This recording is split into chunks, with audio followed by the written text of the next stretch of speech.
Hello, my name is Dennis, and welcome to my trailer park white trash mobile home kitchen. I really do live in a mobile home, in a trailer park, and this is my kitchen. I'm going to be doing a recipe today that I found on the internet. If you look on the internet, you can find some archives of old recipes, things from out of the 1940s, 50s, 60s, and so forth. I even have one cookbook that goes back to like the 1700s, and it's been modernized somewhat for modern ingredients and equipment.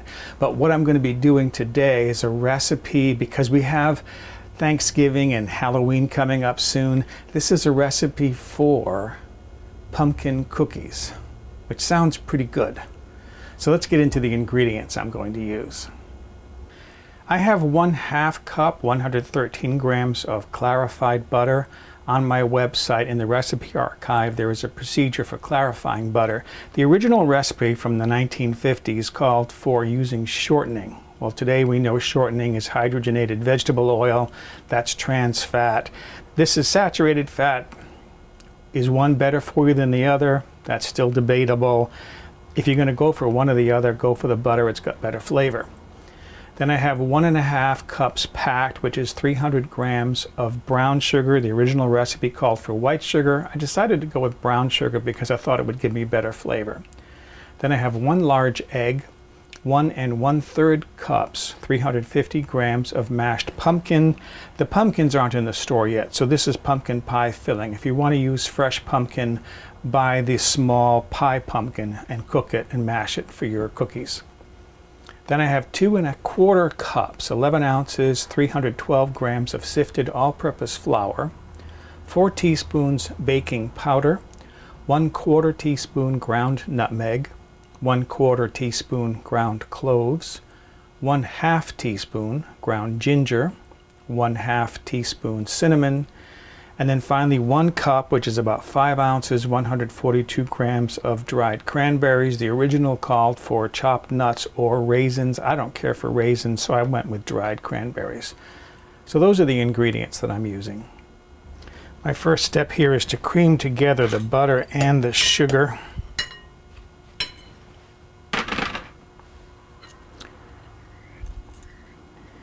You want to get this mixed together until it's smooth and homogeneous.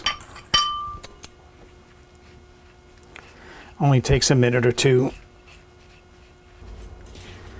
Okay, that looks nice and smooth and homogeneous. I don't see any chunks of butter in there. So now I want to add my egg and my mashed pumpkin, or in this case, my pumpkin pie filling.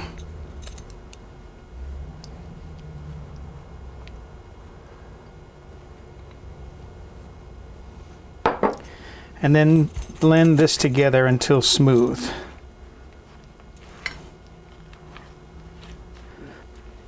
So that looks good. I was tempted to use an electric mixer to do this, but I thought, this is going well enough. I don't mind doing it by hand. So that takes care of my wet ingredients. Now I want to start combining my dry ingredients. So next I want to sift together my flour, baking powder, nutmeg, cloves, ginger and cinnamon,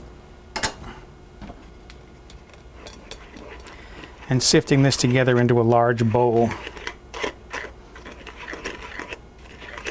The next step is to combine the wet and the dry. You can either put the flour into the wet or put the wet into the dry. Since this bowl is bigger, I'm going to put the wet into the dry.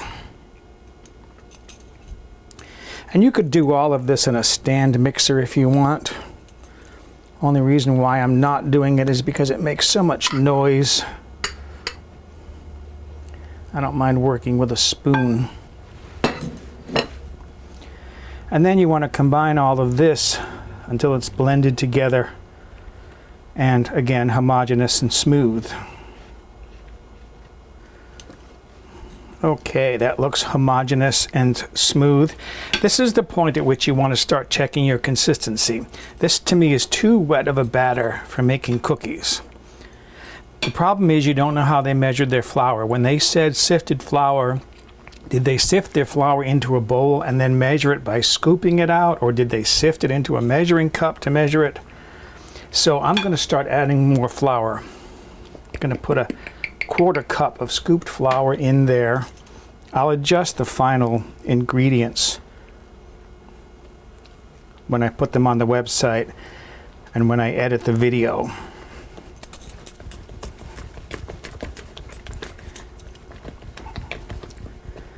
All right, I'm going to do another 1/4 cup, I think, of flour, and that should be enough.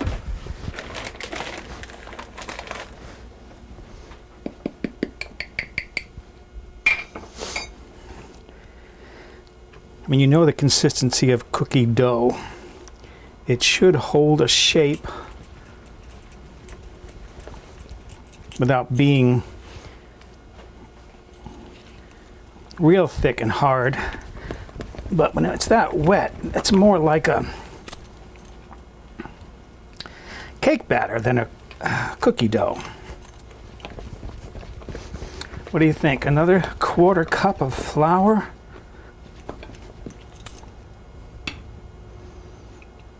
See, that's still too runny.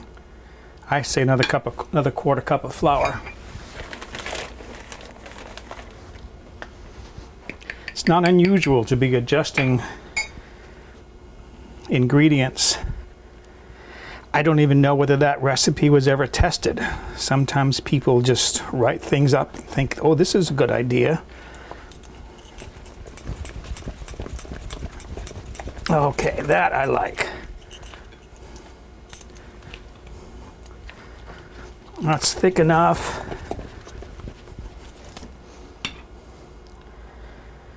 Pretty much stays on the spatula. If I go too much more, that might be too thick. Okay, so I'm going to increase the flour by another 3/4 of a cup. And now my last step is to fold in my raisins, or in my case, my dried cranberries. So now there are my cranberries. Just going to fold those in to distribute those evenly. I am in the meantime heating my oven to 375 degrees Fahrenheit, which is about 190 degrees Celsius. And then I earlier lined a couple of baking sheets with parchment paper.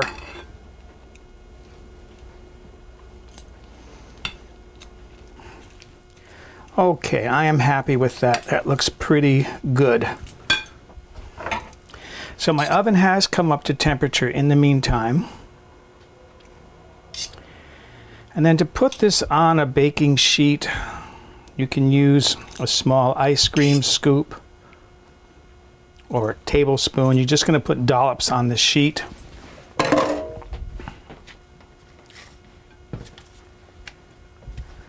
Here's my baking sheet. And I went out and bought a number 30 disher. This is called a disher. This is 1 fluid ounce, 30 milliliters as far as the size of the bowl. I like these because they give me even-sized cookies. These are going to spread as they cook, so leave plenty of space in between. The directions say at least 2 inches, which is what, 5 centimeters.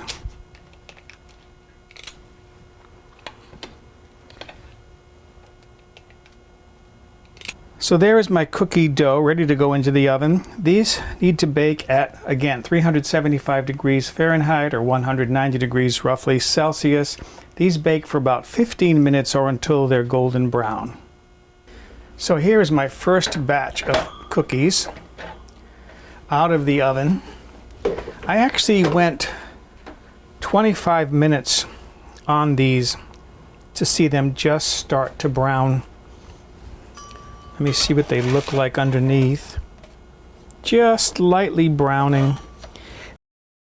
So there they are. I got, if I remember correctly, between 3 and 4 dozen of these cookies.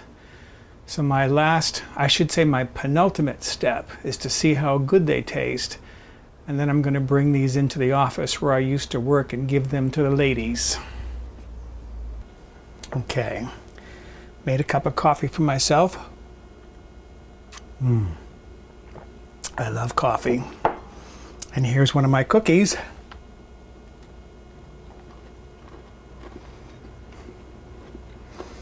Tastes like pumpkin.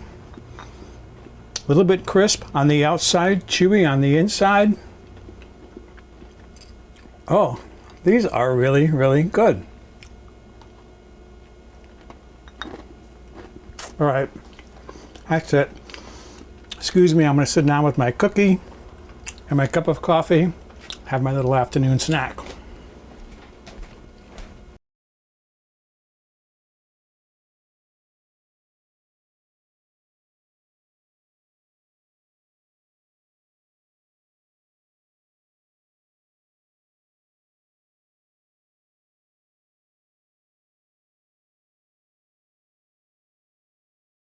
For a printable PDF copy of this recipe with step-by-step photographs, visit the White Trash Cooking website and look on the home page or in the recipe archive.